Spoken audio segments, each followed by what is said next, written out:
Question number 11। If ए की coordinates है -14 -10, B की कोऑर्डिनेट है 6 -2 is given, find the coordinate of the point which divide segment A B into 4 equal part. इससे पहले हम लोग ने ट्राइसेक्ट मतलब 3 इक्वल पार्ट में, अब यहाँ पे बोला है 4 इक्वल पार्ट। तो चलो हम लोग लिख लेते हैं कि लाइक इसको कंसीडर करेंगे डी ई एफ, तो हो गए 4 equal part A B D E F और बी एफ 1 2 3 4। तो हमने एक पॉइंट कंसीडर किया कि like D E F segment A B को 4 इक्वल पार्ट में डिवाइड कर रहा है। तो हम लोग यहाँ पे लिख लेंगे कि like let point D E and F divide segment AB into 4 equal parts। बराबर, अगर ये 4 इक्वल पार्ट्स में डिवाइड कर रहा है तो हमें एक चीज पता चल रही है कि like AD is equal to DE is equal to EF is equal to PF। ये हो जाएगा आपका इक्वेशन नंबर 1। यस, अगर DEF AB को 4 इक्वल पार्ट में डिवाइड कर रहा है तो ये सब इक्वल हो गए AD, DE, EF और BF। नाउ A के कोऑर्डिनेट्स वो लोग ने हमें क्या दिए हुए हैं, -14 एंड 10, -14, -10। बी के कोऑर्डिनेट्स है 6, -2। तो हम लोग क्या कंसीडर करेंगे, इसको x1 y1, इसको x2 y2, इसको x3 y3, इसको x4 y4 और इसको x5 एंड वाईफाई। वाईफाई मतलब वो अपना घर पे लगाने वाला वाईफाई नहीं है बच्चा। ओके, सो ये हो गया इतना। अब हम लोग यहाँ पर स्टेटमेंट लिख लेते हैं। क्या लिखेंगे, हमारा सबसे फेवरेट वाला स्टेटमेंट, सपोज वाला। Suppose the coordinate of A R x1 y1। तो x1 की वैल्यू क्या होने वाली है बच्चों, -14, करेक्ट, और y1 की वैल्यू -10। सेम वे यहां पर सपोज द कोऑर्डिनेट ऑफ, इसके बाद वाला पॉइंट कौन सा है, D। D के कोऑर्डिनेट कौन से है, x2 y2, जो मुझे पता नहीं है हम लोग फाइंड आउट करेंगे। Same way suppose the coordinate of, D के बाद कौन सा पॉइंट है, E। E के कोऑर्डिनेट है x3, y3, ये भी मुझे फाइंड आउट करना है। Suppose the coordinate of point, E के बाद कौन सा पॉइंट है, F, करेक्ट, जिसके कोऑर्डिनेट हम लोग क्या कंसीडर करने वाले हैं, x4 y4, ये भी मुझे फाइंड आउट करना है। उसके बाद आएगा last, suppose the coordinate of point, last में पॉइंट है F के बाद कौन सा पॉइंट है, B, जिसके कोऑर्डिनेट हम लोग कंसीडर करेंगे x5 एंड y5। तो x5 की वैल्यू है, x5 की वैल्यू है कितनी है, 6, और y5 की वैल्यू कितनी है, -2। ओके, अब सबसे पहले हम लोग D का कोऑर्डिनेट फाइंड आउट करेंगे, उसके बाद E का, बाद में F का। बट फाइंड आउट कैसे करेंगे, यस, तो हम लोग क्या करते हैं, चलो कि लाइक डी किसके मिडल में है, ए और ई के, तो हम लोग यहाँ पे लिख लेंगे ए ई किससे बना हुआ है, A D plus D E. Yes, A E किससे बना हुआ है, A D plus D E से।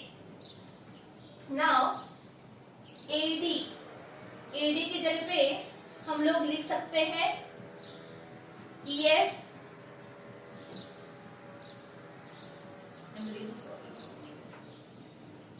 हाँ बराबर है, ई एफ और डीई, डीई की जगह पे लिख सकते हैं हम लोग बी एफ। यस, एडी की जगह पे क्या लिखा, देखो एडी की जगह पे लिखा मैंने ई एफ और डीई के जगह पे लिखा हम लोग ने बी एफ, क्योंकि ये सारे इक्वल है। नाउ ई एफ, देखो E F plus B F, E F plus B F, ये दोनों मिलके क्या होने वाला है, बी ई। तो इन दोनों की जगह पे लिख सकती हूं मैं बी ई, मतलब A E is equal to B E. अब इन दोनों के बीच में कॉमन कौन है, ई कॉमन है, so therefore E bisect line segment A B into equal part, therefore E is a midpoint of AB। मैंने ये क्यों फाइंड आउट किया, बिकॉज मुझे ये दोनों के कोऑर्डिनेट्स पता है, तो मैं E का कोऑर्डिनेट्स फाइंड आउट कर सकती हूँ। बट अगर AE लेती और D को मिड पॉइंट लेती, बट A पता है, E थोड़ी ना पता है, तो D कहाँ से मिलेगा। यस ना, मुझे कोई दो चीज पता होनी चाहिए, तब जाके एक चीज हम लोग फाइंड आउट कर सकते हैं। इसलिए मैंने क्या किया कि like AE is equal to AD plus DE, but instead of writing AD की जगह पे हम लोग EF लिख सकते हैं। देखो यहाँ पर है AD की जगह पे EF और DE की जगह पे BF लिखा, पर मुझे डायग्राम देख के पता चल रहा है कि like EF plus BF is nothing but BE, तो मैंने EF और BF की जगह पे लिखा BE। अब E और E दोनों के पास कॉमन है, मतलब E bisect line segment AB, therefore E is a midpoint of AB। अब हम लोग फॉर्मूला यूज कर सकते हैं मिड पॉइंट फॉर्मूला, क्योंकि मुझे कोऑर्डिनेट ऑफ A भी पता है और B भी पता है, और उससे हम लोग E के कोऑर्डिनेट फाइंड आउट कर सकते हैं। तो चलो लिखेंगे हम लोग यहाँ पर using midpoint formula. Easy है, थोड़ा सा दिमाग लगाना है, शांति से आप देखोगे तो आप इजीली कर सकते हो। आप डायरेक्टली ऐसा नहीं बोल सकते कि लाइक ई मिड पॉइंट है ए बी का, नहीं, आपको ये बताना पड़ेगा कि कैसे मिड पॉइंट है, कैसे बाइसेक्ट कर रहा है, फिर आप फॉर्मूला यूज कर सकते हो। फॉर्मूला क्या है, x is equal to x1 plus x2 upon 2। Yes, अब हम लोग किसका फाइंड आउट करने वाले हैं, तो थोड़ा डायग्राम बना लेंगे हम लोग यहाँ पर, ताकि कंफ्यूजन ना हो। ए बी और हम लोग फाइंड आउट करने वाले हैं कोऑर्डिनेट ऑफ ई। तो हम लोग ने x के कोऑर्डिनेट क्या, सॉरी a के कोऑर्डिनेट क्या कंसीडर किए हैं, x1 y1। e के कोऑर्डिनेट हमने क्या कंसीडर किए हैं, x3 y3, एंड b के कोऑर्डिनेट हमने क्या कंसीडर किए हैं, x5 y5। ये मैंने इसलिए लिखा ताकि आपको थोड़ा सा डायग्राम सामने रहेगा, तो फॉर्मूला भी बराबर से लिखने जमेगा। यस, तो नया वाला फॉर्मूला क्या बनेगा, हमें क्या फाइंड आउट करना है, instead of x will write x3 is equal to x1, तो जैसा है वैसा ही रहने वाला है, और x2 की जगह पे क्या आएगा, x5 अपॉन 2। अब हम लोग वैल्यू सब्स्टिट्यूट कर सकते हैं, तो x1 की वैल्यू कितनी है, x1 की वैल्यू -14 प्लस x5 की वैल्यू है 6 अपॉन 2। माइनस प्लस क्या होगा, माइनस, बट सिंबल किसका आएगा, बिगर नंबर का, तो यहाँ पर आएगा 14 minus 6 will give you 8, but it will give you -8 upon 2। 2 4 जा 8, बट यहाँ पर आएगा -4। तो x3 की वैल्यू आपको मिली कितनी, -4। सेम वे हम लोग y3 की वैल्यू निकालेंगे, तो उसके लिए लिखेंगे हम लोग यहाँ पर y is equal to y1 plus y2 upon 2। y की जगह पे हम लोग क्या लिखेंगे, y3 is equal to y1 की जगह पे y1 ही आएगा, प्लस y2 की जगह पे आएगा y5 अपॉन 2। चलो y1 की वैल्यू कितनी है, -10 प्लस y5 की वैल्यू है -2 अपॉन 2। ब्रैकेट ओपन करेंगे, -10 plus minus -2 upon 2। Minus minus क्या होगा, प्लस, बट सिंबल किसका आएगा, माइनस का, तो -12 अपॉन 2। 2 6 12, बट कितना आएगा, -6। तो y3 की वैल्यू आपको मिली कितनी, -6। यस, सो x3 की वैल्यू हो गई -4 और y3 की वैल्यू हो गई -6। ये वैल्यूज लिख लेंगे वहां पर। x3 की वैल्यू मिली मुझे -4 और y3 की वैल्यू मिली मुझे -6। चलो अब मुझे a और e की वैल्यू दी हुई थी, e की वैल्यू मिल गई, तो हम लोग d को मिड पॉइंट कंसिडर कर सकते हैं। तो क्या लिखेंगे हम लोग यहाँ पर, देखो AD is equal to DE, AD is equal to DE from 1। तो हमें क्या पता चलेगा, therefore E नहीं, यहाँ पर क्या आएगा, D है ना, D कॉमन है, तो D is the midpoint of segment AE। Yes, कभी भी आप कुछ भी खुद के मन से नहीं लिख सकते हो, आपके लिए उसके लिए एक स्टेटमेंट लिखना पड़ेगा कि ये आया कहां से। Okay, got it. तो D is the midpoint of AE, ये हमें कहां से पता चला, AE is equal to DE। ये लोग ने दिया हुआ ही था कि लाइक DE और F AB को 4 इक्वल पार्ट्स में डिवाइड कर रहे हैं, तो हम लोग यहाँ पे क्या ना, कौन सा फॉर्मूला यूज करेंगे, मिड पॉइंट फॉर्मूला, कि हम लोग को A और E के कोऑर्डिनेट्स पता है, तो हम लोग D के कोऑर्डिनेट्स तो आराम से फाइंड आउट कर सकते हैं। यहाँ पर तो लिखेंगे यहाँ पर, sorry, using midpoint formula. Midpoint का फॉर्मूला क्या है, x is equal to x1 plus x2 upon 2, y is equal to y1 plus y2 upon 2। But यहां पे हमें क्या फाइंड आउट करना है, एक डायग्राम ड्रॉ कर लेते हैं। यहाँ पर हमने कौन सा पॉइंट लिया, A और E, और हम लोग फाइंड आउट क्या करने वाले हैं, D को। तो A के कोऑर्डिनेट्स क्या है, हमने क्या कंसीडर किया, x1 y1, D का क्या है, x2 y2, और E का क्या है, x3 y3।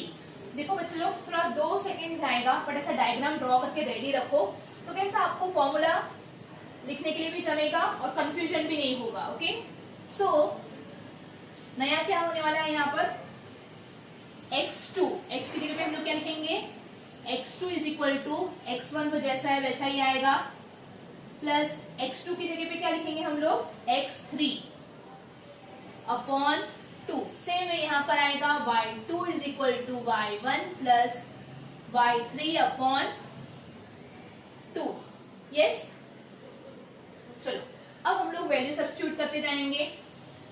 x1 की वैल्यू कितनी है, -14 प्लस x3, अभी अभी मिला आपको -4, ब्रैकेट में डालो, अपॉन 2, ब्रैकेट ओपन करेंगे हम लोग, -14 -4 upon 2, it will give you minus minus क्या होने वाला है, प्लस, बट सिंबल आएगा माइनस का, तो -18 अपॉन 2, 2 9 जा 18, बट यहाँ पर क्या आएगा, -9।